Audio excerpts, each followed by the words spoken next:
நிறைய பேரை எதில் சுழிச்சு விடுறாங்க அப்படின்னா 8th லெவல் 10th லெவல் பணிகளுக்கு அப்ளை பண்ணியிருக்கிறவங்களுக்கு எம்ஹெச்சிசியுடைய இணையதள பக்கத்தில் என்ன அறிவிக்கப்படும்னா, மற்றவங்க விரைவாக பண்ணுறாங்க, நாம் ஸ்லோவாக பண்ணுறோன்னா சான்ஸ் நம்மளை விட்டு போயிடும். ஸோ அடுத்தது நீங்கள் பண்ண வேண்டியது இதுதான். இதுக்கு நீங்கள் இன்னிலேருந்தே தயாராக ஆரம்பிச்சிட்டிங்கன்னா தான் இந்த எக்ஸாமில் கண்டிப்பாக உங்களால் ஜெயிச்சு ஒரு அரசு வேலையை பெற முடியும். அனைவருக்கும் வணக்கம். மெட்ராஸ் உயர்நீதிமன்றத்தினுடைய அடுத்த நகர்வுக்கேற்ப நம்ம எப்படி தயாராகிக்கணும் அப்படிங்கிறத பற்றி இந்த காணொலியில் பார்க்க போகிறோங்க. ஸோ இதுக்கு முன்னாடியே நம்ம சொல்லியிருந்தோம், நீங்கள் செலெக்ஷன் லிஸ்ட்டுன்ற ஒரு விஷயத்தை பற்றி ரொம்ப ஒரி பண்ணிகிட்டு இருக்காதீங்க. நீங்கள் அடுத்த கட்டமாக என்ன தேர்வாகணும் அப்படிங்கிறத மைண்டில் வச்சுக்கிட்டு அதுக்கேற்ற மாதிரி ப்ரிப்பரேஷனில் ஸ்டார்ட் பண்ணுங்கன்னு சொல்லியிருந்தோம். ஸோ இப்போவும் நம்ம அதை தான் சொல்கிறோம். இப்போ செலெக்ஷன் லிஸ்ட்டு வரப்போகுது. இப்போது டாக்குமெண்ட் அப்லோடு பண்ணவங்க அடுத்த கட்டமாக ஸ்கில் டெஸ்ட்டுக்கு போக போகிறாங்க, அதுக்கப்புறம் நேர்காணலுக்கு போக போகிறாங்க. நம்மளுடைய பயிற்சி மையத்தில் இந்த எம்ஹெச்சிசி பணிக்கான அனைத்து பணிகளுக்குமே நேர்காணல் மற்றும் செய்முறை தேர்வு நேரில் வர வச்சு ஆன்லைன்லேயும் பண்ணி கொடுக்குறோம். அதுக்கான ஒரு கான்டாக்ட் நம்பர் கீழே போகும். அதில் கலந்துக்கணும்னு விருப்பப்படுறவங்க அந்த கான்டாக்ட் நம்பரில் தொடர்பு கொண்டு கலந்து கொள்ளுங்கள். ஸோ இப்போ நீங்கள் எம்ஹெச்சிசியில் அடுத்த கட்ட நகர்வுக்காக நீங்கள் என்ன பண்ணணுங்கிறத தான் இங்கே சொல்லியிருக்கோம். ஸோ இப்போ எம்ஹெச்சிசி என்ன பண்ணியிருக்காங்க அந்த வெப்சைட்டில் அப்படின்னா, சான்றிதழை சரியாக பதிவேற்றம் செய்யாதவர்களுக்கு மறுபடியும் ஒரு மறுவாய்ப்பு வழங்கியிருக்காங்க. ஸோ இந்த ப்ராசஸ் டிரைவருக்காக ஆரம்பிச்சிருந்தாலும் மற்ற பணிகளுக்கு அப்ளை பண்ணவங்க ஒவ்வொருத்தருக்கும் இதே தான் பண்ண போகிறாங்க. அதனால் அடுத்தது 8th லெவலில் அப்ளை பண்ணியிருக்கிறவங்க, அதாவது ஓஏ, மசால்ஜி, cleaner, gardener, night watchman, waterman இந்த மாதிரி போஸ்டிங் அப்ளை பண்ணியிருக்கிறவங்களும் என்ன பண்ணுங்க அப்படின்னா, இந்த சான்றிதழ்களை சரியான மறுபதிவேற்றம் செய்வதற்கான வாய்ப்பு வழங்கப்படும். அந்த வாய்ப்புக்குள்ளே நீங்கள் பயன்படுத்திக்கிங்க. என்ன ரீசன்னா, இது ஒரு 72 hours கொடுக்குறாங்கன்னா உங்களுக்கும் அது மாதிரி தான் கொடுப்பாங்க. ஸோ அதனால அடுத்த கட்டமாக ஓஏ, அந்த 10th லெவல், அதுக்கப்புறம் மசால்ஜி லெவல், இந்த மாதிரியான லெவல்களுக்கு இந்த மாதிரி சான்றிதழ் பதிவேற்றம் செய்ய சொல்லி வாய்ப்பு வழங்குவாங்க. ஓகே, இப்போ டிரைவருக்கு வழங்கிட்டாங்க. அடுத்த கட்ட நகர்வாக எம்ஹெச்சிசி என்ன பண்ணுறாங்கன்னு பாருங்கள். ஸோ டிரைவருங்க இந்த 30ஆம் தேதிக்குள்ளே சான்றிதழை மறுபதிவேற்றம் பண்ணிட்டா ஓட்டுநர் பணிக்கான செலெக்ஷன் லிஸ்ட்டுன்னு ஒன்று ரிலீஸ் கண்டிப்பாக பண்ணுவாங்க. ஸோ செலெக்ஷன் லிஸ்ட்டில் வந்த உங்களோட ரோல் நம்பர், உங்கள் நேம் வச்சுட்டு நீங்கள் என்ன பண்ணுவீங்க, டிரைவர் பணிக்கான ஸ்கில் டெஸ்ட்டுக்கு நீங்கள் போவீங்க ஃபஸ்ட்டு. ஓகேவா? முதல்ல ஸ்கில் டெஸ்ட் ஏற்கனவே இது நடந்து முடிஞ்சுது. அதாவது இதுக்கு முன்னாடி கால்ஃபர் ஆயிருந்த ஜனவரி மாதம் கால்ஃபர் ஆயிருந்தவங்களுக்கு ஒரு 9ஆவது மாதம் போல் ஸ்கில் டெஸ்ட் வச்சாங்க. அதுக்கப்புறம் தான் இன்டர்வியூ வச்சாங்க. சில பேருக்கு இன்டர்வியூ மாதிரி ஃபஸ்ட்டு கேள்வி கேட்டுட்டு அப்புறமா தான் ஸ்கில் டெஸ்ட்டுக்குள்ளேயே கொண்டு போனாங்க. அந்த மாதிரி தான் நடக்கும். அதனால ஸ்கில் டெஸ்ட்டுன்றது டிரைவிங் பணிகளுக்கு அந்த டிரைவ் பண்ணி காமிக்கிறது. அதேமாரி ஓஏ, மசால்ஜி 10th லெவலாக இருந்தால் அதுக்கு வேறு மாதிரியான செய்முறை தேர்வுகள் இருக்குது. அதுக்கு தான் நீங்கள் தயாராகணும்.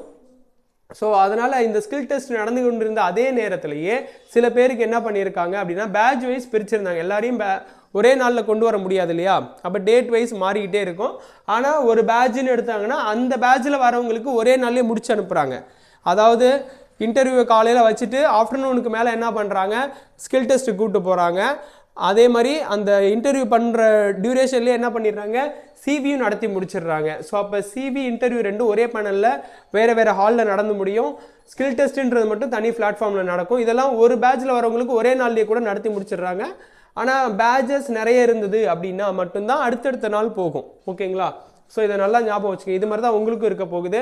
அடுத்ததாக இது நடந்துக்கிட்டு இருக்கு அப்படின்னா, ஸோ இதில் மட்டும் அவங்க கான்சன்ட்ரேட் பண்ணிகிட்டே இருக்க முடியாது. அடுத்த கட்டமாக இன்னும் அந்த 10th level posting, 8th level போஸ்டிங்கில் அப்ளை பண்ணியிருக்கீங்க இல்லையா, அவங்களுக்கான அடுத்த அப்டேட்டுக்காக இதே மாதிரி சான்றிதழ் மறுபதிவேற்றம் செய்ய சொல்லி உங்களுக்கான ஒரு இன்டிமேஷன் அந்த வெப்சைட்டில் வழங்கப்படும். அதை தான் இங்கே சொல்லியிருக்கோம். 8th லெவல் 10th லெவல் பணிகளுக்கு அப்ளை பண்ணியிருக்கிறவங்களுக்கு எம்ஹெச்சிசியுடைய இணையதள பக்கத்தில் என்ன அறிவிக்கப்படும்னா, இதே மாதிரி சான்றிதழ் மறுபதிவேற்றம் செய்வதற்கான வாய்ப்பு வழங்கப்படும். அதை முடித்த உடனே அவங்களோட செலெக்ஷன் லிஸ்ட்டு, அதுக்கப்புறம் அவங்களோட skill test, interview test, so இது எல்லாத்தையும் ரன் பண்ண போகிறாங்க. ஓகேவா? ஸோ இதுதான் இதோட ஹோல் ப்ராசஸ். இது முடிகிறதுக்கு இன்னும் நமக்கு ஒரு 1 month தான் டைம் இருக்குன்னு வச்சுக்கோங்க. அட்லீஸ்ட் இந்த 1 month ஆவது நீங்கள் இனிமேல் யாரும் தாமதிக்க வேண்டான்றதான் போட்டிருக்கோம். ஏன்னா நீங்கள் கான்சன்ட்ரேட் பண்ண வேண்டியது ஒரு 3 ஏரியா. ஓகே, இந்த எக்ஸாமுக்கு தயாராகிறீங்க அப்படின்னா நீங்கள் கான்சன்ட்ரேட் பண்ண வேண்டியது, இப்போ சான்றிதழ் என்னென்ன இருக்குது, செலெக்ஷன் லிஸ்ட்டில் பேர் வந்துருச்சு, ஸ்கில் டெஸ்ட்டுக்கும் இன்டர்வியூக்கும் நான் எப்படி ப்ரிப்பேர் ஆகுறதுங்கிறது தான் உங்களுடைய அடுத்த கட்ட 3 விஷயம். அதை தான் நீங்கள் பண்ணணும் இப்போவே. இப்போ என்ன பண்ணணும்னா, சர்டிஃபிகேட் அரேஞ்ச்மெண்ட்டு அப்படின்றத நான் ஆரம்பத்துலேருந்து சொல்லிக்கிட்டு இருக்கோம். சர்டிஃபிகேட்டு தான் கம்பல்சரி நீங்கள் வந்து கைவசம் வச்சுருக்கணும். அங்கே என்னென்ன சர்டிஃபிகேட் அப்லோடு பண்ணினீங்களோ, இன்னும் என்னென்ன ப்ரியாரிட்டி சர்டிஃபிகேட் வச்சுருக்கீங்களோ, இது எல்லாத்தையும் ஒரு ஆர்டரில் எடுத்து வைங்க. ஸோ உங்களுக்கு இந்த வெப்சைட்டில் ஒரு ரோல் நம்பர் கொடுத்து அப்லோடு பண்ணுங்கன்னு சொன்னால் டக்குனு போய் அப்லோடு பண்ணணும். கைவசம் இல்லாட்டி அதுக்கப்புறம் ரெடி பண்ணிக்கலாங்கிற மைண்ட் செட்டுக்கு வர முடியாதுல்ல. அதுக்கு தான் இதை சொல்கிறேன். ஒருவேளை நீங்கள் பண்ணும் பொழுதே அவங்க வந்து அதுக்கான ஒரு பேஜ் இல்லாமல் இருந்திருந்தது அப்படின்னா நேரில் போகும்போது சப்மிட் பண்ணுறதற்கான வாய்ப்பு அவங்க உருவாக்குனா நீங்கள் அதை பயன்படுத்திக்கலாம். உருவாக்குவாங்களா இல்லையாங்கிறது நம்மளால் உறுதியாக சொல்லிட முடியாது. அதனால சான்றிதழ்கள் முதல்ல நீங்கள் கைவசம் வச்சுக்கணுங்க. ஸோ அடுத்ததாக இந்த செலெக்ஷன் லிஸ்ட்டு வருதுன்றதுக்காக வெயிட் பண்ணாமல் நீங்கள் என்ன பண்ணால் போதும்னா, ப்ராக்டிக்கலில் உங்களுக்கு 70 மார்க் 8th லெவலில் இருக்கிறவங்களுக்கு. அப்போது இன்னும் நீங்கள் வந்து இதோடைய ரிசல்ட்டை ரீச் பண்ணணும்னா இன்னும் 70 மார்க்கை ரீச் பண்ணணும். அதுக்கப்புறம் ஒரு 30 மார்க்கை ரீச் பண்ணணும். 8th லெவலுக்கு சொல்லிகிட்டு இருக்கேன். OA, டிரைவர், மசால்ஜி, இந்த கிளீனர், கார்டனர் மாதிரி பணிகளுக்கு இன்னும் 100 மார்க் நீங்கள் அட்டன் பண்ணணும். அதில் செய்முறை தேர்வு மட்டும் 70 மார்க். நிறைய பேரை எதில் சுழிச்சு விடுறாங்க அப்படின்னா செய்முறை தேர்வில் தான் டெஃபினட்டாக சுழிச்சு விடுறாங்க. ஏன்னா அதில் ஒரு சிம்பிளான ப்ராக்டிஸ் ஏதாவது ஒன்று கொடுக்குறாங்க. அதை வந்து நீங்கள் வீட்டில் செஞ்சு பார்க்காம இருக்கும் பொழுது அந்த ஒரு ஸ்பாட்டில் போய் பண்ணணும் அப்படிங்கும்போது உங்களுக்கு ஒரு பதட்டம் வந்துடும். ஸோ எப்படி இதை செய்கிறது அப்படின்ட்டு அந்த பதட்டத்தை நீங்கள் சால்வ் பண்ண முடியாமல் மற்றவங்க விரைவாக பண்ணுறாங்க, நாம் ஸ்லோவாக பண்ணுறோன்னா சான்ஸ் நம்மளை விட்டு போயிடும். ஸோ அதுதான் இங்கே வந்து நீங்கள் உருவாக்கிக்கணும். இந்த செய்முறை தேர்வுகளுக்கு நம்மளும் பயிற்சி அளிச்சுக்கிட்டு இருக்கோம். அதில் கலந்துக்கணுங்கிறவங்க ஏற்கனவே சொல்லிட்டு நீங்கள் கலந்துக்கலாம். ஸோ அதே மாதிரி 10th லெவலுக்கு இருக்குமான்னு கேட்குறீங்க. அவங்களுக்கான சில பேசிக்கான சில செய்முறை தேர்வுகளும் வழங்குறதுக்கு வாய்ப்பு இருக்குது. இப்போ கம்ப்யூட்டர் ஆப்ரேட் பண்ணியிருக்கீங்கன்னா டைப்பிங் பண்ண சொல்லலாம். இல்லைன்னா என்ன பண்ணலாம் அப்படின்னா ஒரு பேராகிராஃபை கொடுத்து அவங்க ரீட் அவுட் பண்ணுவாங்க, நீங்கள் எழுதி காட்டணும், ஸ்பெல்லிங் மிஸ்டேக்ஸ் இல்லாமல்.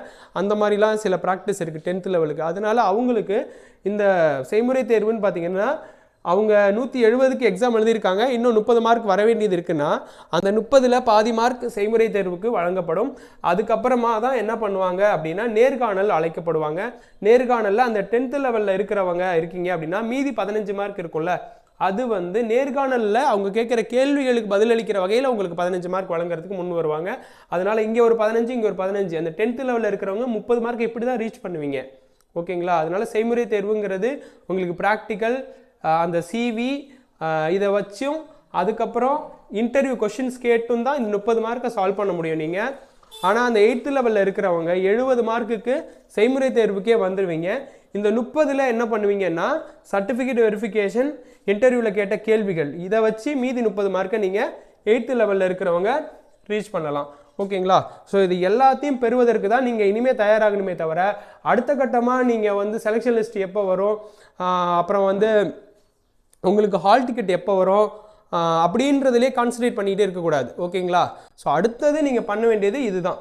இதுக்கு நீங்கள் இன்னிலேருந்தே தயாராக ஆரம்பிச்சிட்டிங்கன்னா தான் இந்த எக்ஸாமில் கண்டிப்பாக உங்களால் ஜெயிச்சு ஒரு அரசு வேலையை பெற முடியும். இது மாதிரி அடுத்து ஒரு பயனுள்ள தகவல்களோடு உங்களை சந்திக்கிறேன். நன்றி.